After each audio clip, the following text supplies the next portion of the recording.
Good evening, everyone.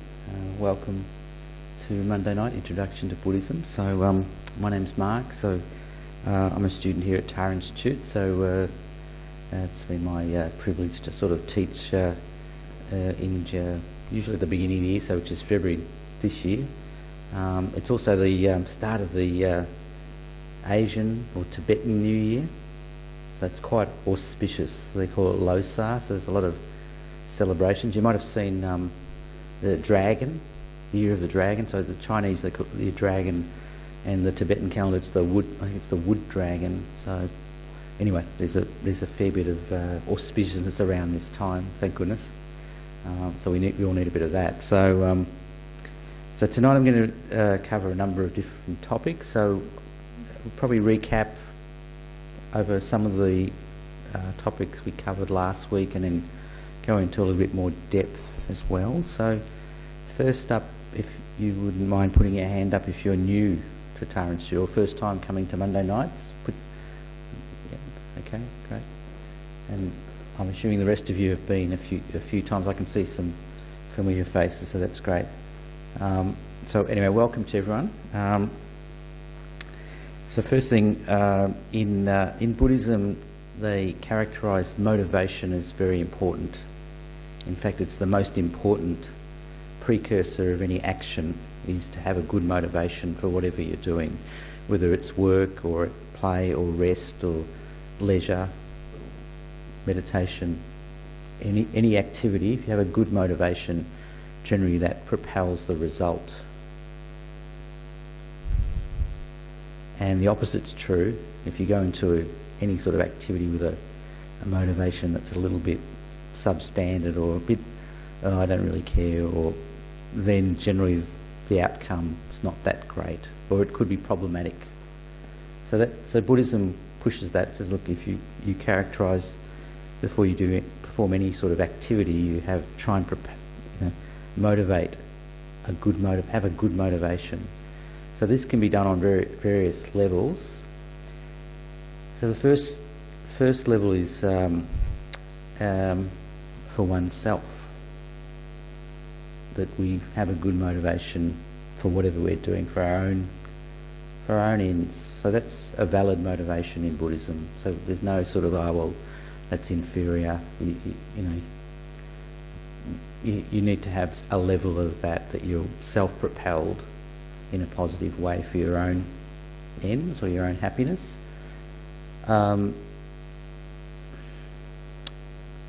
The second type of motivation is propelled by motivation for others. So it's sort of expanding your scope of your motivation to include yourself, but also include other people in whatever you do.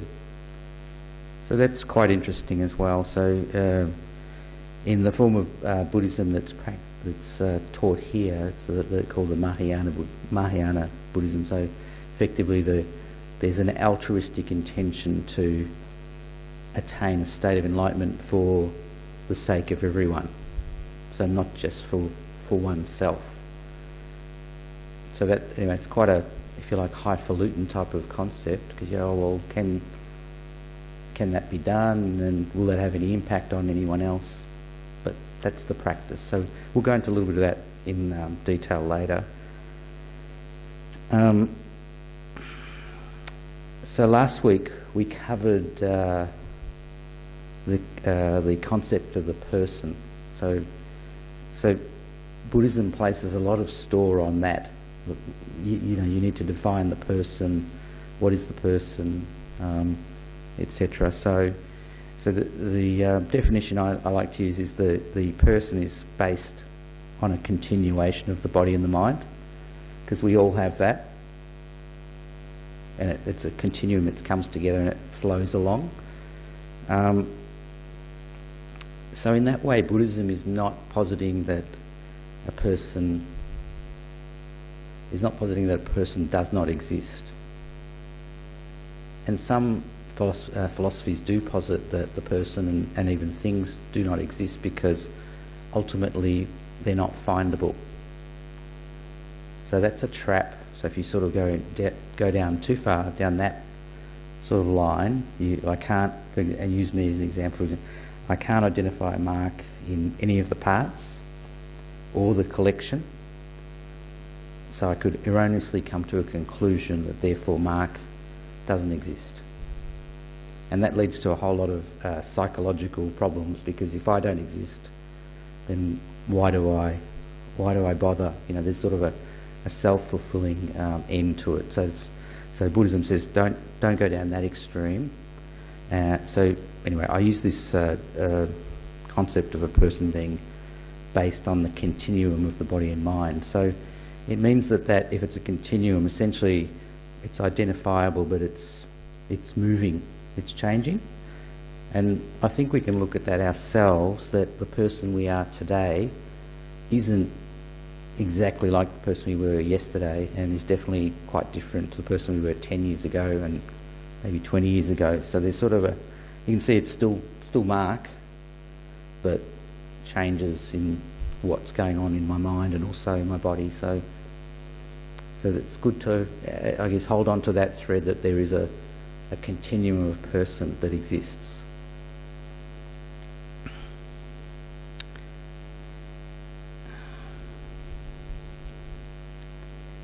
So the person is discrete, and it's based on causes, conditions coming together for existence and experience. So the term discrete there is not like, oh, Mark can keep a secret.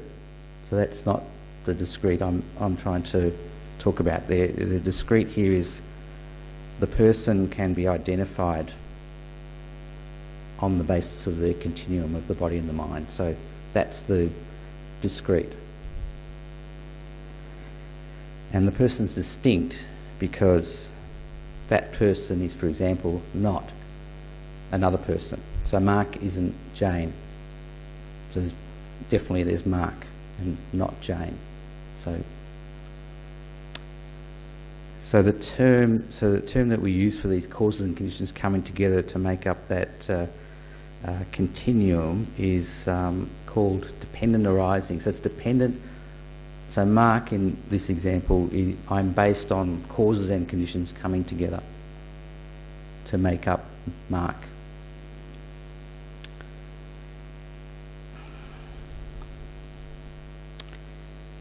So the Buddhists spend a lot of time, examining, okay, who's the person, what things exist. So, and I'll just go through in brief a few of the different views, because they get more and more subtle. So the first school is called the mind-only school. So it says that the mind is the director of its life, and external objects do not exist separately from that continuum of the mind. So does that ring true? Is that plausible? That, well, there's a mind that's living and has a continuum, but the external objects don't exist separately. Yep. No. So it's definitely it's not really validated by our experience, is it? Like, we can experience external things, like there's a table, there's my legs. There's sort of a sense of solidity to external things that they do exist, and they don't rely on my continuum being there to exist. Okay, so anyway, there's a reason why these schools come about. So they're trying to examine, well, if you can identify the person, you can identify the cause of the problems, and you can get free of those problems. So that's the first one. The second one says that the person is it's a more subtle definition. So it says the person is this subtle mental continuum. So we experience that subtle mental continuum when we die and pass away, but we also experience it when we swoon into unconsciousness, and also when we sleep. So you can see when we fall asleep, there's a much more subtle energy at work when we do go into a sleep state. And they say that there's that subtle mental continuum arises, becomes more prominent. And that school says, oh, that's the person. So that school says, yeah, that's the person's findable there on that subtle mental continuum. But they also say that there's a findable nature in the object, external object, and the person. There's something findable on whatever you define as yourself. Okay, so that's a little bit more subtle than the previous one, which was just mind only, and this one's sort of more, oh well, it's a collection of things coming together. But if I look for Mark, I can find Mark somewhere on the base. So that's so that's a very subtle view. And then the one that I've tried to look at is the next one along, which is that the person is merely labelled by the mind and independence on a valid base.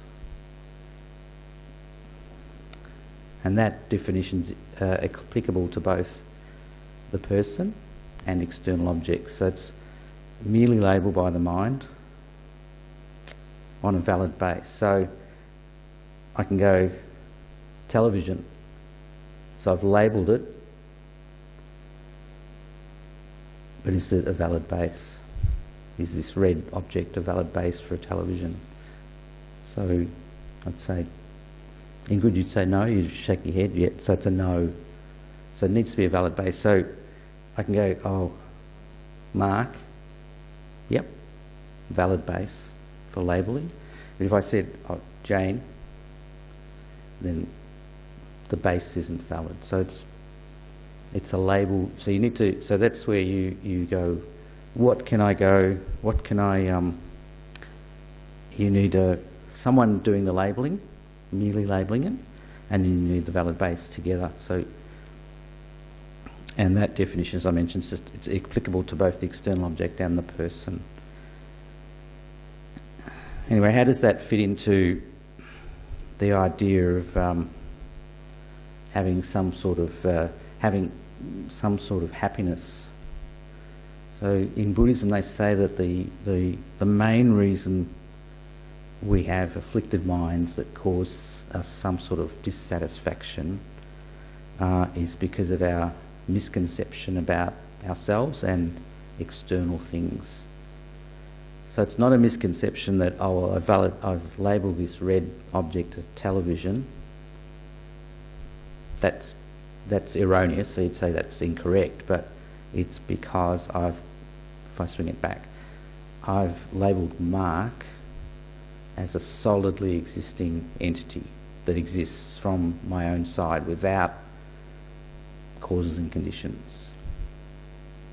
So it's quite a very subtle point, but it's the linchpin of why Buddhists are so interested in the person, what exists and what doesn't, because they sort of say if you can see that if there's an erroneous view about Mark, or Mark has an erroneous view about himself, that is the reason that brings up all the afflicted minds.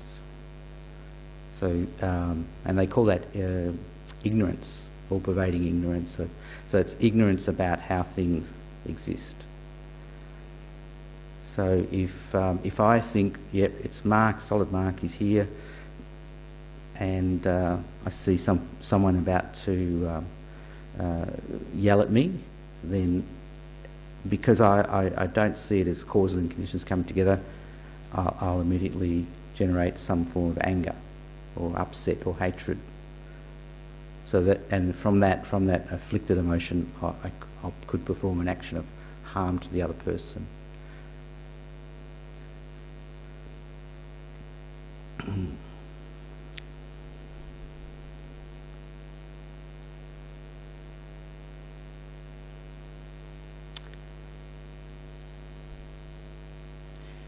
So when it comes to afflicted minds, so anger is a good example, but would anyone like to name a few others bring about some form of dissatisfaction or unhappiness or suffering.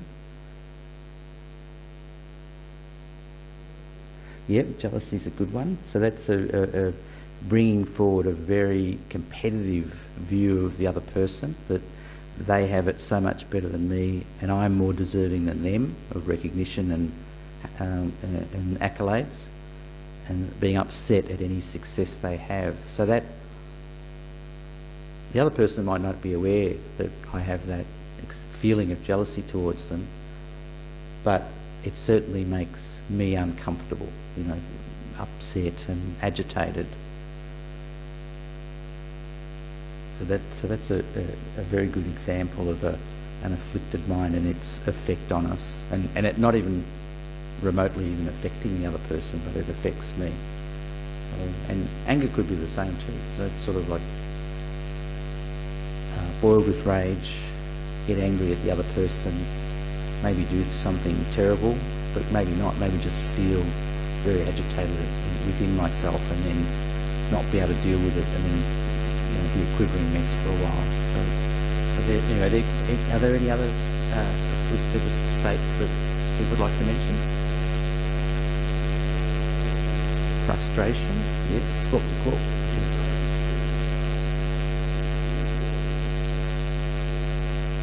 So frustration, inability to do something, yeah.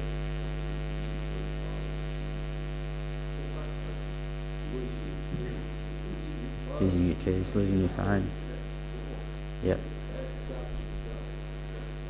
Yes. Yes, yep. Yeah. Yeah, I think we can all relate to that. For a fellow, it's wallet, keys, car keys, phone, three things. So, and we usually sometimes we forget one or two, whereas a woman's got, you know, 2 handbags, a phone, a compact. You know, there's a lot of things, but they generally seem to be able to achieve it. So that, anyway, there's you're right. So frustration is one too. So there's sort of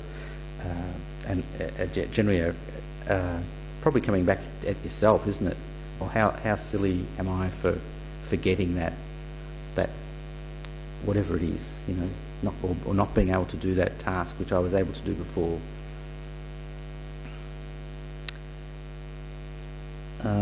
Anyone else? Greed, yes. So greed's an interesting one, because they call this world the desire realm. You know, the world we live in, the world, the galaxy, or whatever it is, the desire realm. So it's sort of driven by a want. You know, there's some aching desire, or it could be greed if you like, as you want something, and that propels you to whatever action, positive or negative, it propels you along. And in some ways, and Geshe Doga mentioned this last week. He said, you know, that people view anger and jealousy and pride and that as a negative, very negative, but not everyone views greed or attachment or desire as negative, because you can, out of that, you can do good things. You can have relationships. You can, you know, have family. There's a lot of things that come out of it. So it's not to see that. So greed, you go, okay, it's an impetus to connect with someone or something. It doesn't necessarily always lead to a bad result, but generally that push feeling is uncomfortable as well.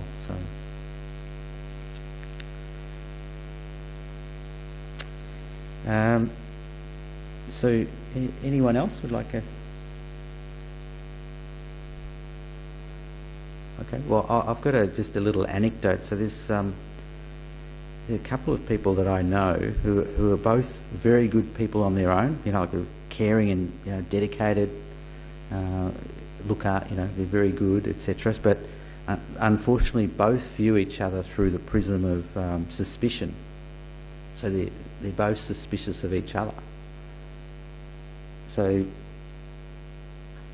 and that unfortunately leads to thinking the worst of the other person. You know, like, oh, she's doing that because she doesn't like me, and oh, well, she's doing that because she knows it'll get under my skin. You know, there's sort of immediately that suspicion arises because of the feelings they have towards each other, which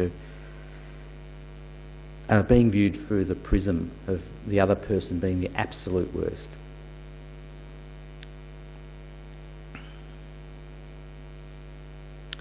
So with anger, it's a good one to examine because they both seem to be seemingly angry at each other at various times. But if we examine the anger that they feel,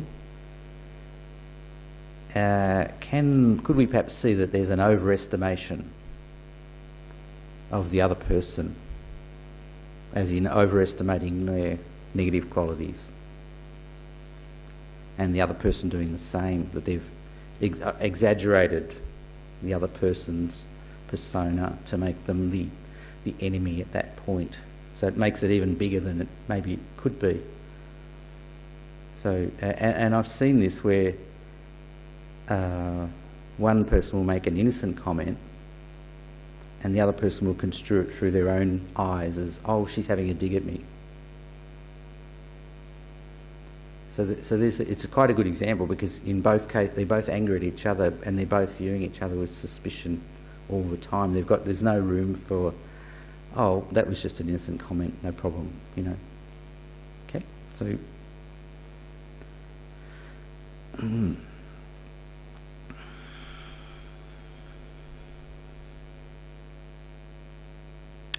and anger's a good emotion to look at because is the anger coming from the side of the person, or is it from the other person? Is one to blame or the other? And anger is good to examine because His Holiness mentions how when he examines anger, when he's experiencing it, it loses its intensity. So it's because it's a strong emotion, it arises and then it just as easily peters out. It's not like a long-standing hatred or something. It just seems to erupt and then hold itself and then dies down generally for most people. Anyway, His Holiness says when he looks and where is it? Is it within me or is it within the other person causing it, or it seems to lose its intensity. And why that's a good analogy or good example is that in Buddhism, one of the precepts or truisms is that the person is not at one with the afflicted mind of, say, for example, anger. So that there can be a separation of the person's true nature and the anger. So that they use the analogy of clouds in the sky. So the mind is like the sky, it's pure and clear, and the afflicted states like anger are like clouds that just cover it. But you can separate the clouds from the sky. So that's Buddhism in a nutshell, saying, well, we have these states, but they're problematic, but they can be removed permanently. So that's quite inspirational, I think, for us, because we go, oh well, I've got problems, you know, I've got worries, I can't get out, can't do anything about them. Or in Buddhism, there's a way out. There's a way of getting to happiness and removing those afflicted minds permanently.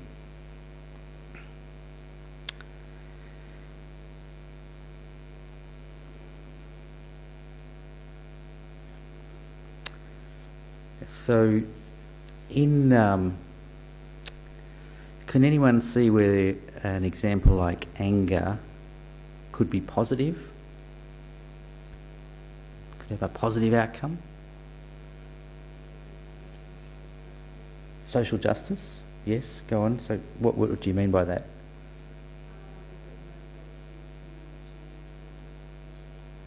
Yes, so if anger motivated you to make change for the better, it could be positive, yes. And social justice is a good example, isn't it? You think, well, that's unfair that these people or this group are marginalised or victimised or have less opportunity. So it motivates you to do something positive. So that's good, isn't it? That's good. But you don't have, I don't think, you might have a sense of injustice, but maybe it wouldn't be anger so much at another party, unless they were, you're wanting to do something about it, which is good, I think. So, yeah. What about in other situations? Could anger be, positive? Like, yep. Warding off an assailant, yes. Warding off someone who's trying. Yep. Yes.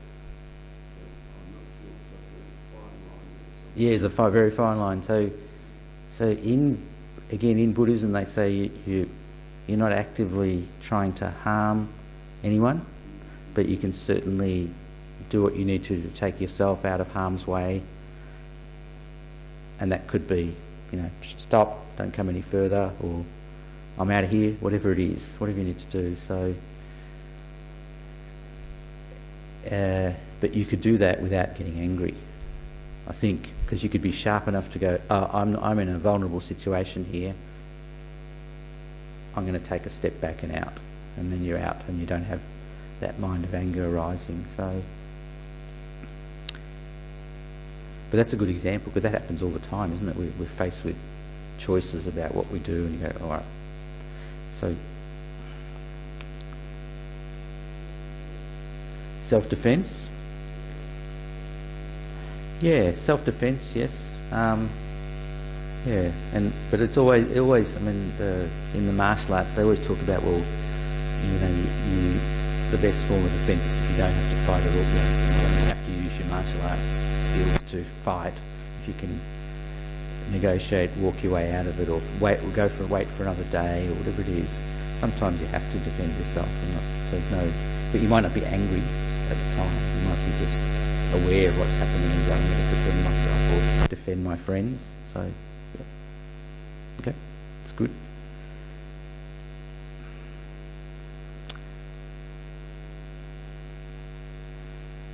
So,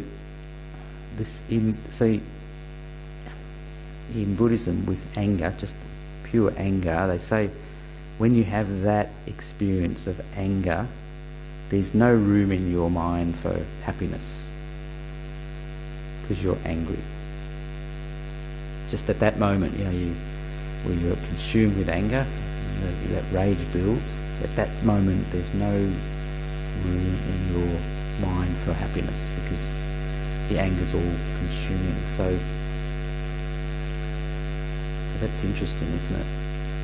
And there is a saying with me about, if you see someone who's really beautiful, but they're consumed with anger, and you can almost not be attracted to them because you see their faces were filled with rage. And that's sort of, I guess, a physical manifestation of that. Because at that point, there's no experience of happiness. So that person's got feeling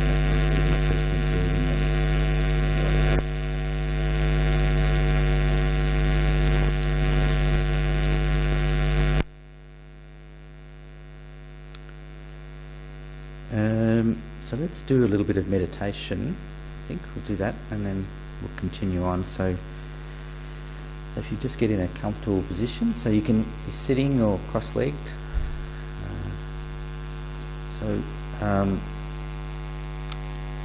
left hand underneath and the right hand on top, with the palms together, and then your thumbs touching, and then sort of point them, sit them on your lap, and then point the thumbs back towards your navel. So Geshe has mentioned this is very good for energy circulation and focus. So quite good. So we'll do a little bit of breathing meditation.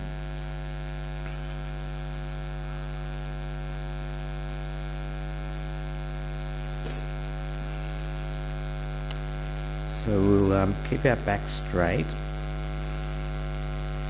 and keep our mouth closed. So we're going to be breathing through our nose.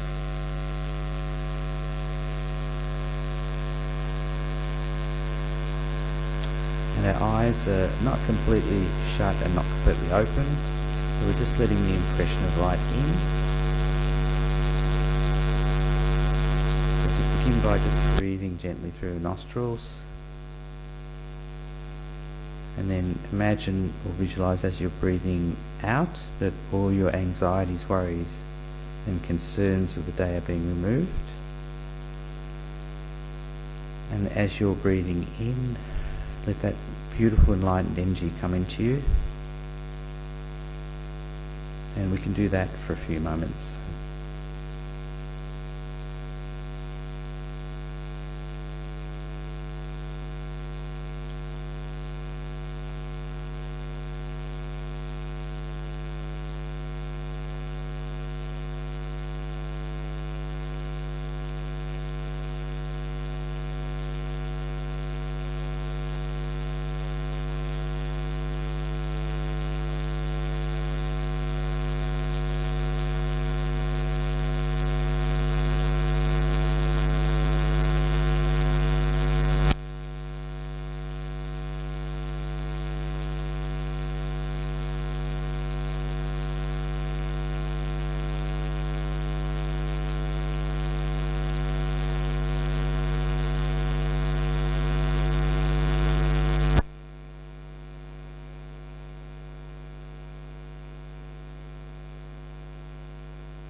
So we'll continue with the meditation. So if you bring to mind in front of you the person who either evokes anger in you or towards you,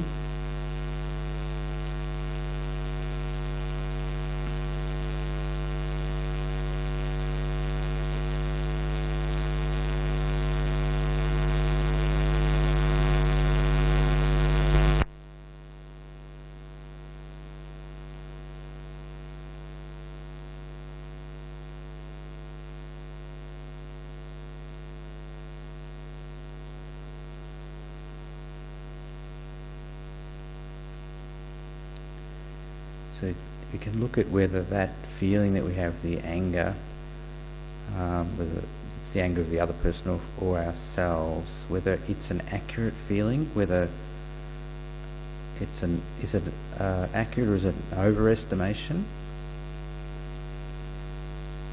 And does that anger exist on its own, or does it come about through causes and conditions?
So we can just bring our attention back to the room and open our eyes.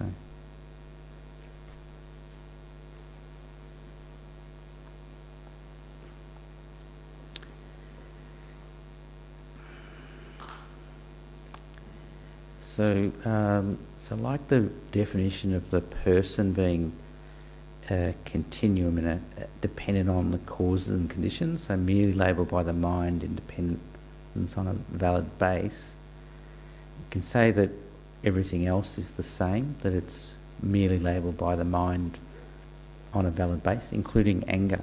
So you'd say, oh yeah, it's merely labelled anger.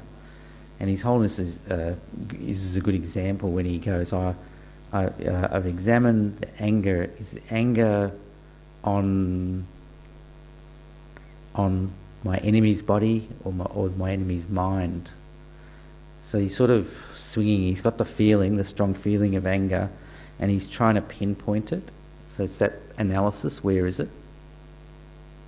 And then he can't find it concretely existing on the enemy. So. And then from that it loses quite a bit of its intensity. So that's a good analysis to think about.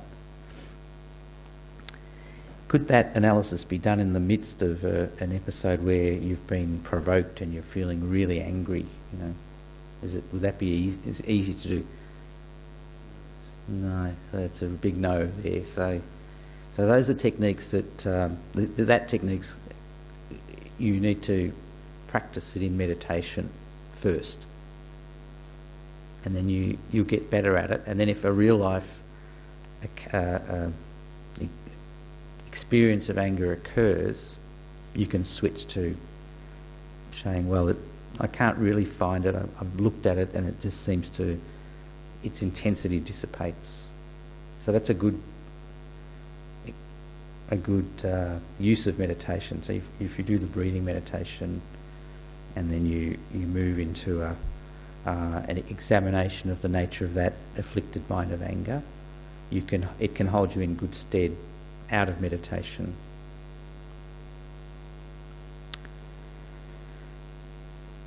So that's a good antidote to anger. Another one is developing patience or forbearance. So, sort of a stoic nature, to put up with anything, nothing upsets me.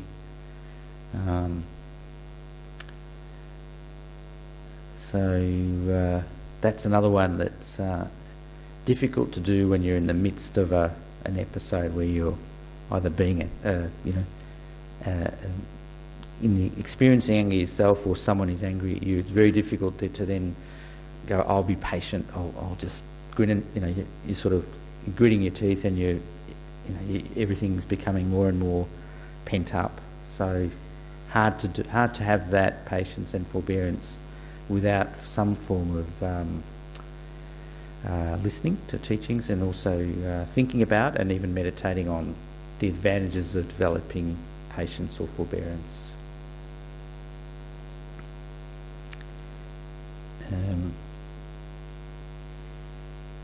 So another antidote to anger is taking a few breaths. So do you need to do much in the way of extensive practice to put that one into play?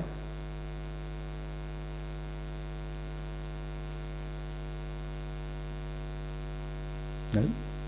Yeah, that's a no, because we're breathing all the time, so we don't have to do anything special other than switch the focus back on to our breathing. So sports people do that all the time too. They, to get into a rhythm, they switch back into the breathing to get into a rhythm of things. So we could do that too. If we switch the focus from the angry situation to our breathing, then the intensity of that situation drops.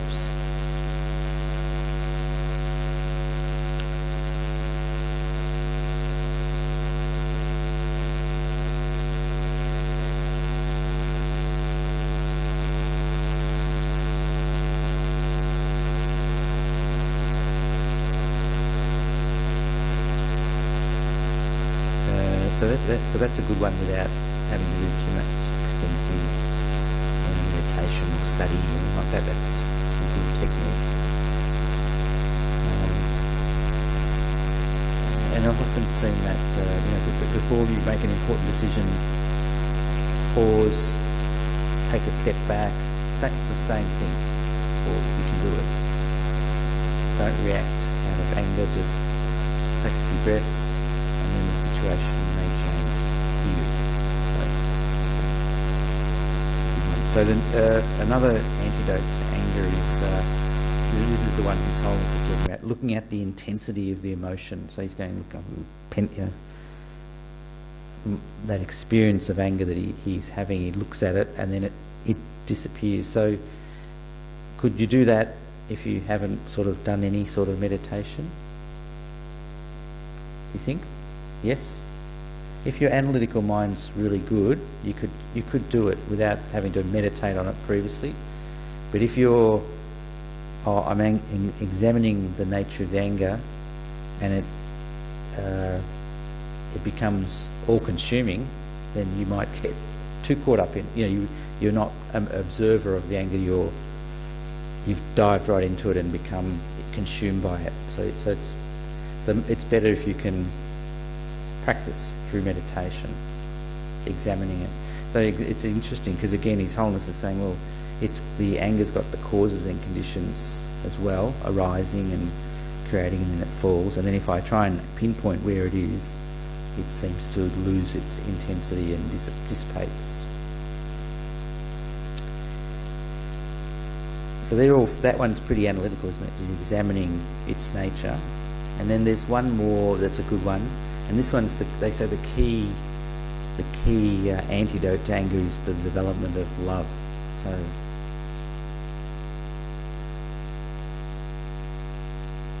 So that one, that technique, you'd say, well, it's almost the opposite of examining and developing quality. It's actually something altogether different. But in Buddhism, and particularly in the Mahayana Buddhism, they talk about the development of love. So it's the wish for the other person to be happy. So even the person that's making you angry, to have that wish that they're happy. So that requires, if you like, a lot of listening and thinking about it, and then perhaps meditating on that to actually make that come about. Because again, it's not the case of, I must love that person who's yelling at me. You can see your fists are clenched and your teeth are clenched, but I must love that person. So it's not a genuine feeling that you can develop it. So quite interesting. So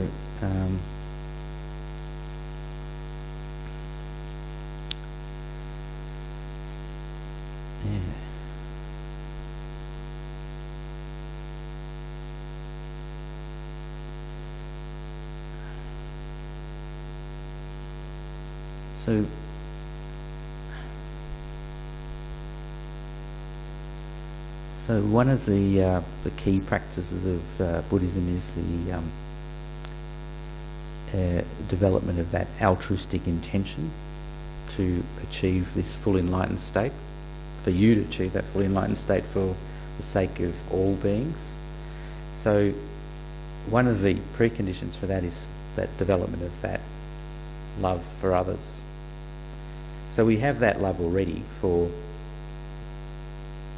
our friends, family. We can see that there's a group that we have love for, and that's genuine. So it's really expanding the scope of that feeling to other people, wider and wider. And how wide? Ingrid, how wide is that? How wide would you expand that scope to? You're an experienced student. Infinitely? So what you mean, all sentient beings? So the beings in this room? Yep. And then would you expand it out to include Melbourne and Australia? Like, would you Yeah, because, yeah.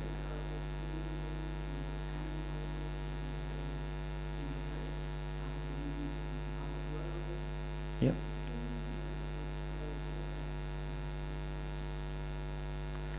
Yeah, so it's a very good point Ingrid makes, because you sort of go, all right, I wish for the beings I see to be happy, and then I'm wishing for perhaps the beings I'm not seeing to be happy as well, and having that equal feeling towards all of them, that they have happiness, and that's achievable. So doesn't need a lot of if you like, I've got to really study the text and all that. That's if you like, a technique you can develop and expand out.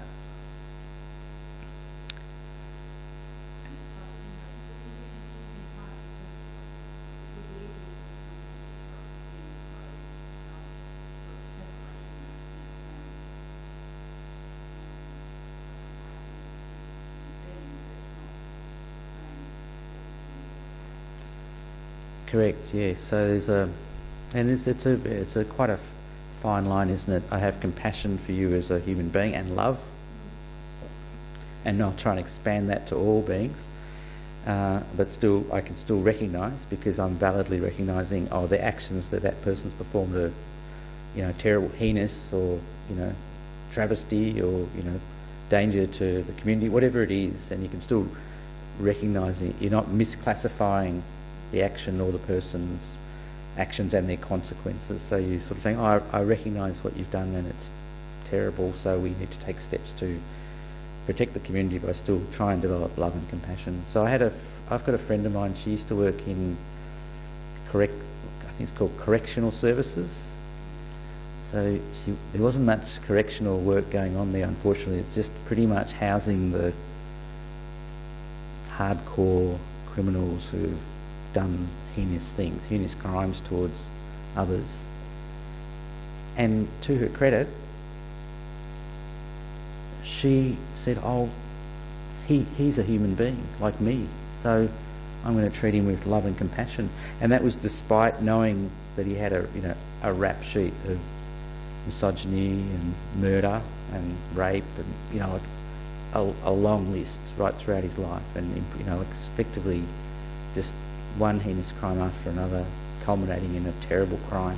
So she was still able to, as you mentioned quite rightly, develop compassion, but still recognising what he'd done wasn't right. So that's good. It's really good. Yeah. And that's a hard one, I think, huh? And I'm the same. I see these. I see the news reports, in the southeast these suburbs, Brighton, Hampton, Bentley, it's like gangs of youths in balaclavas and jumping over, fences and trying to steal people's cars and stuff while they're there in their homes. And I'm going, what's going on? It's like, and so there's a bit of me that goes, catch them and put them away, lock them away. And then my wife rightly says, well, no, there's a cause, there's a condition, something's led to that, so we need to address that too, not just lock them up. So there's it's a balancing act too. So for me, it's okay, develop more love and compassion for them, but also hoping that they're taken away from causing harm to others. So, yeah.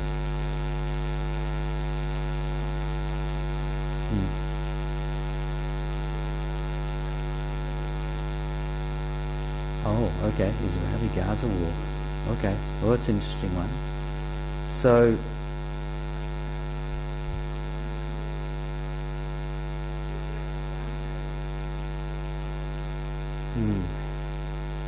it is a shocking situation. So,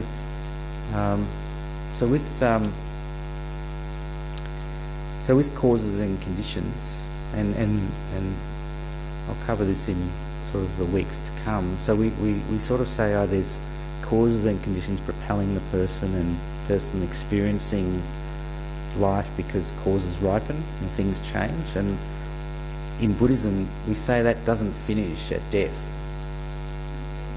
No, but the person's death.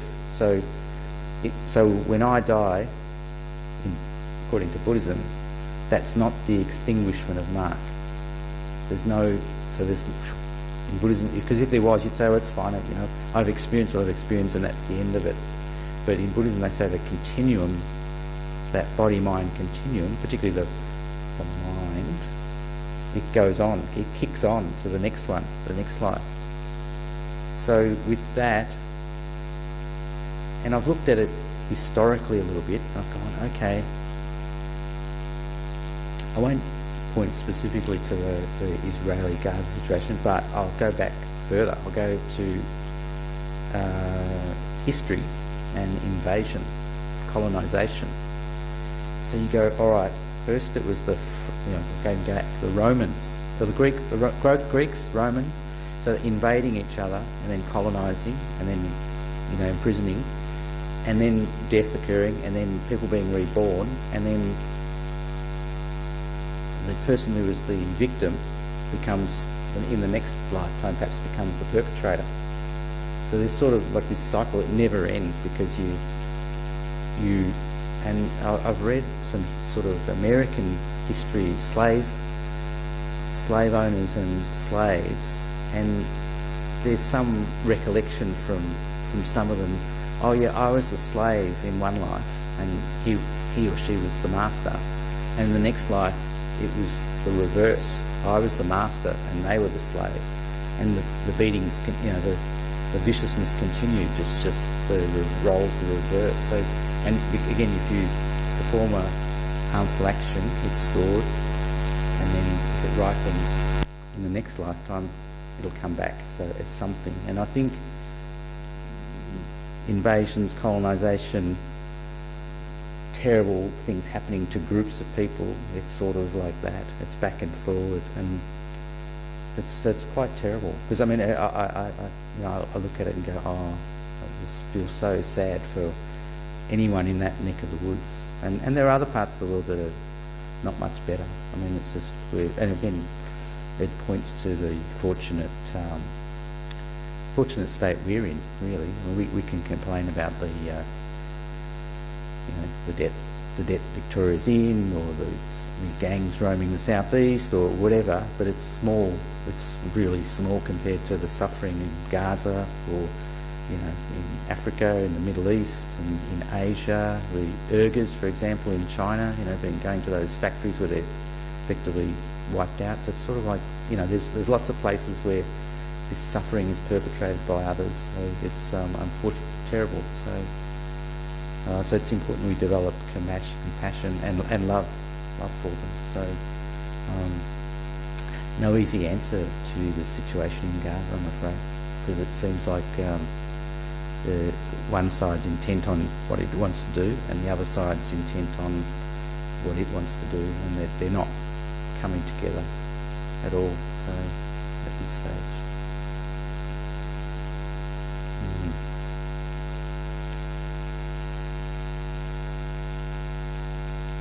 But there are things we can do ourselves. So people think, oh well, there's only one person. What could I do?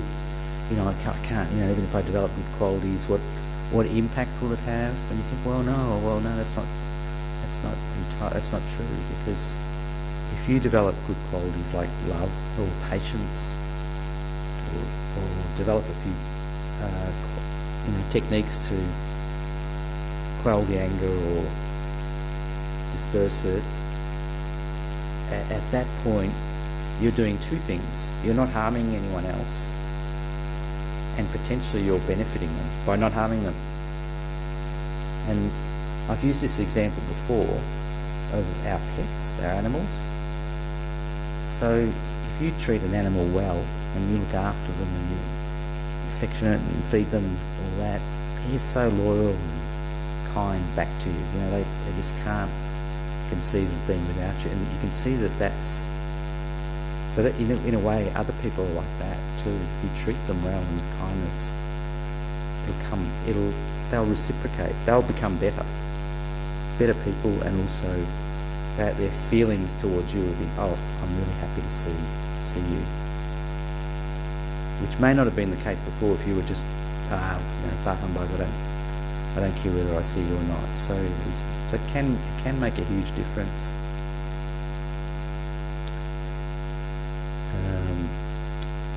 And as Ingrid's mentioned, if you spread that feeling out to all sentient beings, then in Buddhism they say, well, that it's not just within, it's not just a mind game within you. Eventually it becomes, it manifests as a real power to impact on others. Like the Buddha, for example, and the Dalai Lama is a good example as well. So one being, but so much, brings so much joy and light to the world. So it's really good. Do we have any more questions? Or? Yeah.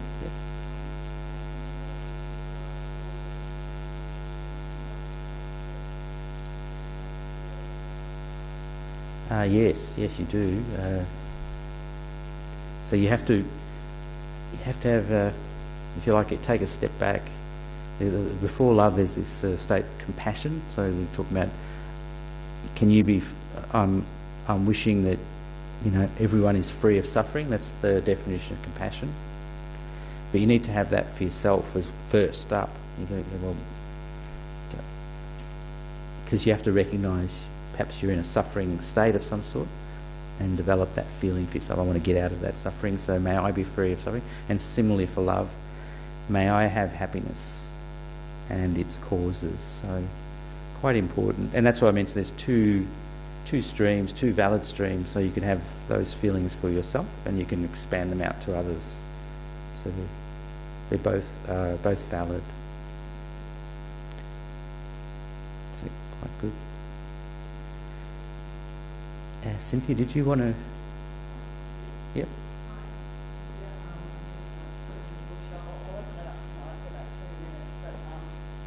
This is a book, Meditation for Modern Minds, which is sort of known as the Monday night textbook. So it's basically a collection of Monday night teachers, and this one here is from the last year before, all the Monday night teachers, and the sort of the best teaching of each one of the best teaching. So it's covers all the concepts that you've probably heard over these Monday night teachings, love, compassion, independence, karma, but sort of presented in a really practical way. I mean, all the teachers are so diverse and have such different backgrounds, and they all approach the subjects from all different angles, and they're sort of like you and me, but they're sort of studying all at one go, like Mama, so he's in here as well. So that's $18, and we also have one from the time before. This is what I call a historic book. There's a lot of teachers in here that you'll never hear again, like Venerable Fedor's from back in Germany, very clear teaching he gave. Hales moved to Phillip Island, some people have just moved out, so that's like a historic one. These are still current teachers. And also people sort of ask you, where do you go to one Monday night, what do they talk about? You can always give them one address. I'll open up the bookshop. Thank you.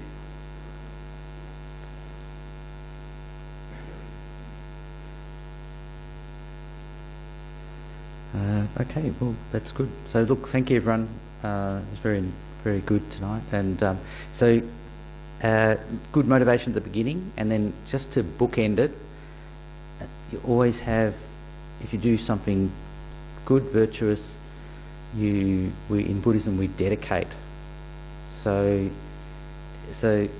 motivation is sort of you're pushing your energy one way, and dedication is you're directing the outcome of that action. In this case, this is the hour or so you spent here to something virtuous. So, using Ingrid's example, we could dedicate any merit that we have accumulated for the benefit of all sentient beings, all beings. So we can close our eyes and we'll just do that for a minute, then we'll finish up.